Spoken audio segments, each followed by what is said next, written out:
Hello again and welcome to In Taiwan We Speak. I am Alexander Shin and today we continue our conversation about the Tayal people and their language with Wasiq Silan, a Tayal community activist and social science researcher.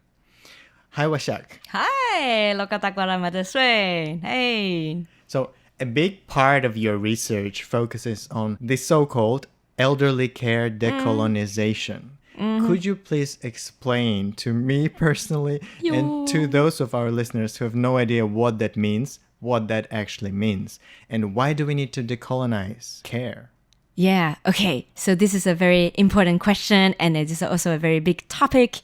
I could spend the entire show talking about this, but to make it very blunt and very simple, the idea is that Taiwan people have our own support system and how we treat older people, and we have our own language, our own customs, our way of autonomously doing our own thing to hold the community together. But because of the colonization, this system kind of getting more dissembled, our own system. So the idea of proposing decolonizing care is kind of elevating the knowledge, the system of how we used to support ourselves instead of just using this externally imposed care system on us, which usually results in blaming the victims, which is like, you didn't try hard enough. Oh, we have to help you to do so many things. And how come you didn't live up to our expectation, which is very disempowering. So that is why we need to decolonize care. And what is the situation like in Taiwan right now with decolonizing care? Yeah, right. That is a very good question again. So in Taiwan now we are... You get like 30 minutes to talk about it. Go ahead. So I would say that it has become better in the sense of like people getting... ever since 1980s, when there are more different kind of diversity being recognized, there is also different ways like people are rethinking of how can we design a better policies, better system to support people who can exist as individuals and also as a group. But then there's still a lot of things that we need to achieve, both in social policies, public policies, and also elder care. So there are a lot of people doing similar kind of work, and I'm very happy to learn more about them in a new research environment that I'm going to be in. So I will be back and talking more about this in the future if I get an invitation. Yes, please do come back. Now, have you had a direct experience of, let's say, observing or being present in environments of elderly care, specifically in the Tayal communities? Yes.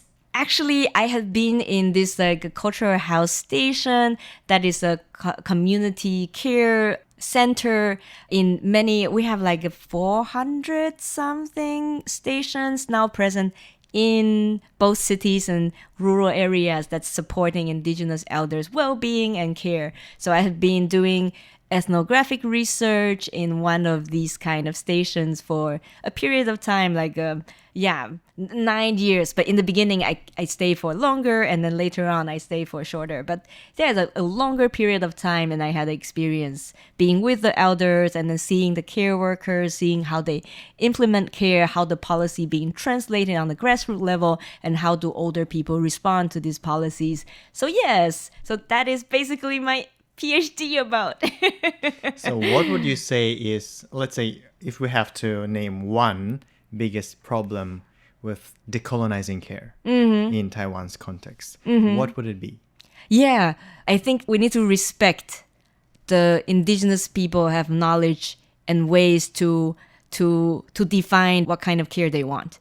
Because at the moment, the policy goes like, it kind of copy-paste what they do in the cities, and then they want the indigenous communities to do the same. But of course, if you are just copy-pasting without seeing how the people see what care means, you will always see them as less than, right? So I think genuine respect, or just respect these people, not just on the symbolic level, but respect from a deeper way of like from how you set your KPIs, how you set professionals and then how they get their salary. Are they like fixed salary, or do they only get paid by hour? So it gets into different levels. But I think respect is a very important window into these power relations. Thank you for that 2-minute summary of your many research papers that I've seen on ResearchGate. Thank you. So we've talked about your personal background. Could you share with us more about the Tayal people, the community, and what kind of society do they have? And what is their homeland like?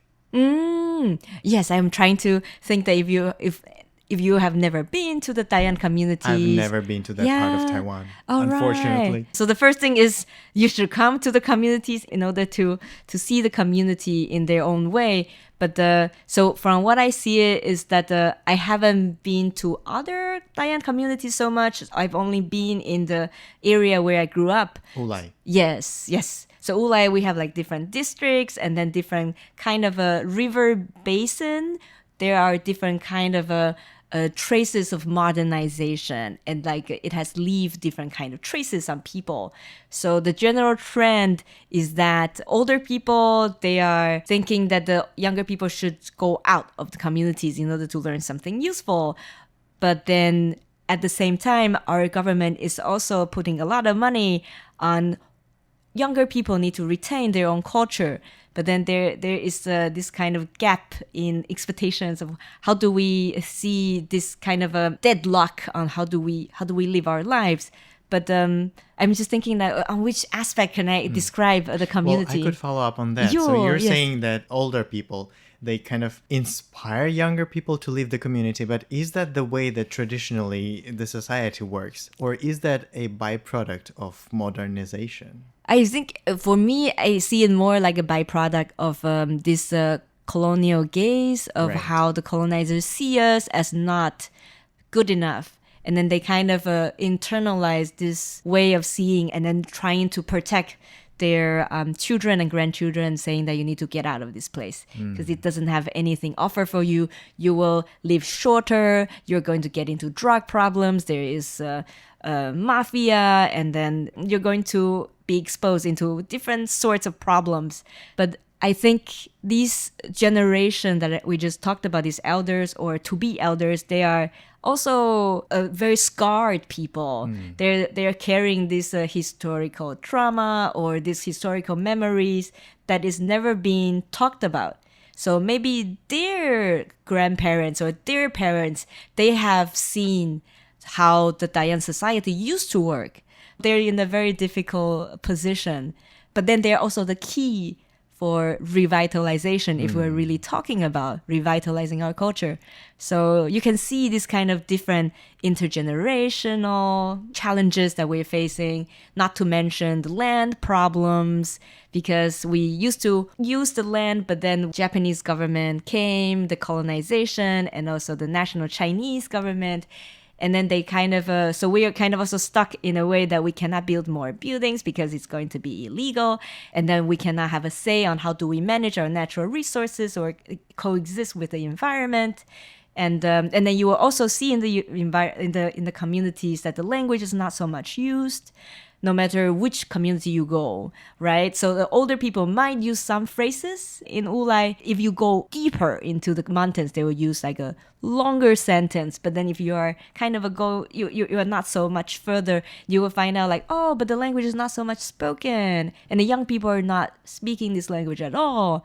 So you kind of started to ask yourself, what kind of policies can we really genuinely support Taiwan identity rather than just throwing more exams on the way and then push these young kids to pass these level exams. For their language. For their language, yes. So speaking about this trauma that you're saying the older generations are carrying, when we speak about people who are younger, let's say your generation, how does that trauma translate into this generation? This is a very important question. I've been trying to figure that out also as we speak. Because for me, I came from a mixed family, and then I understand on an intellectual level that these older people have endured trauma from the authoritarian white terror historical period. But then it doesn't really translate to me emotionally. I don't know what that means. So for me, or I guess for many people who are from the same generation as me, it's more about figuring out who we are and how we are standing and what kind of community responsibility that we are carrying, and trying to understand the time that we're living in, and then to connect, to rebuild the connections. Because now the connections is very much undone or like being like not so strong as before. So I think be aware of where we are standing. Now, in the first part of our conversation, you mentioned that religion plays an important role in the life of the community, right? Mm-hmm. Is it still like that with younger generations? I'm just curious. Yeah, I think to an extent it is. It's not as strong as before. But for me who are interested in indigenous cultures, there's no way getting around Christianity or like this different branch of religions, because community is still very much embedded in this social relations that is built up by these missionaries. So it's not as strong as before. And then young people have been actively trying to redefine, for example, gender relations, what kind of power relations, and then different kind of sexualities that the church will recognize as normal, right, in quotation mark. But it's not as strong as before. Mm-hmm. Now, before I jump to our last question. Oh, yeah. For a person who's thinking about visiting Wulai, what would you recommend they do first? Or how would you recommend them to approach the region when they visit as someone who's not Tayal? Like what to pay attention to? So to start with, it's probably nice to find a local guide that you can follow this person into like different parts that this person recognized as important. Of course, this is not the official version of how this community should be seen, but then you can kind of follow one person, and then you can, by interacting with the person, pick up the bits and pieces of the relationships on which this person is standing on. And then maybe you can kind of also start to figure out why these specific places are important for this person. And then I think this is maybe a little bit academic or anthropological, but I think it's very important to make the standpoint visible, because there is no unbiased way of doing knowledge production or doing this kind of oral history. But then you can always find out what is troubling this person, and then you can find out traces of maybe language revitalization, Christianity. You can find a modernization, commodification of culture, and also like a modernization, globalization, and how does the Vietnam War impact this community and this kind of thing. So yeah, by tracing from certain people, and then I think the door will open. So don't go to those very big landowners who came into the communities and buy a lot of land, and then they run this very fancy looking hot springs. Probably if you like hot springs, it will be a very nice place. But then if you want to understand culture, it's nice to follow those people who are giving this kind of local ecotourism kind of a tour, and then try to talk, and then try to get a sense of what it is like to live their life. Thank you for that suggestion, because as someone who is obviously not a Taiwanese, when I travel around Taiwan into those areas that are indigenous people's areas, I can only see traces of history or the culture that people have in a very touristy way. So I would see, let's say, a community mural that depicts, some scenes from the life of the local indigenous community. But at the same time, there wouldn't be a person who would explain this to me. I know. And I think I once went to a school in the area of Ilan. And I saw that at that school, the school signs were doubled in both Mandarin Chinese and Tayal, I assume, because I saw a lot of X's there. Yeah. And I was so curious, but there was just no one to ask.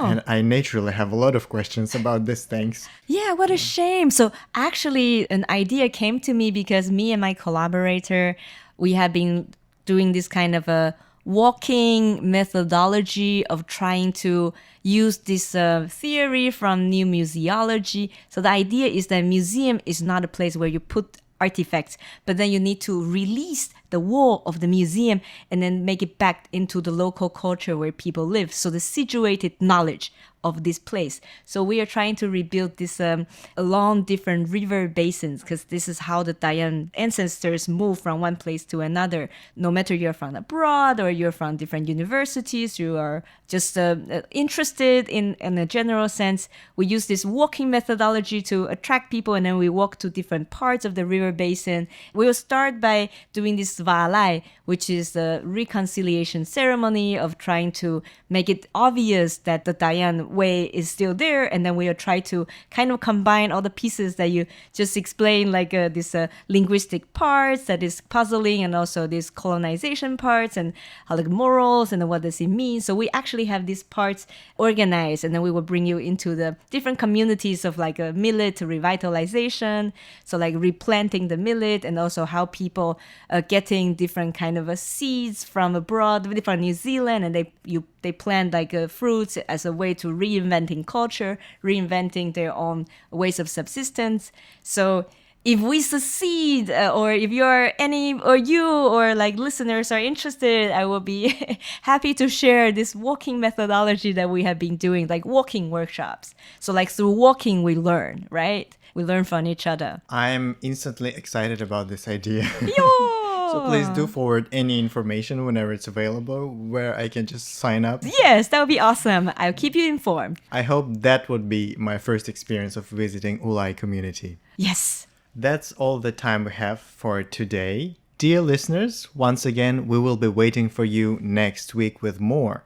In the last part of our conversation with Wasiq Silan, we will be traveling to Finland. Thank you, Wasiq, and thank you everyone for tuning in. My name is Oleg, and this was In Taiwan We Speak, your audio guide to Taiwan's mind-blowing linguistic diversity. See you next week.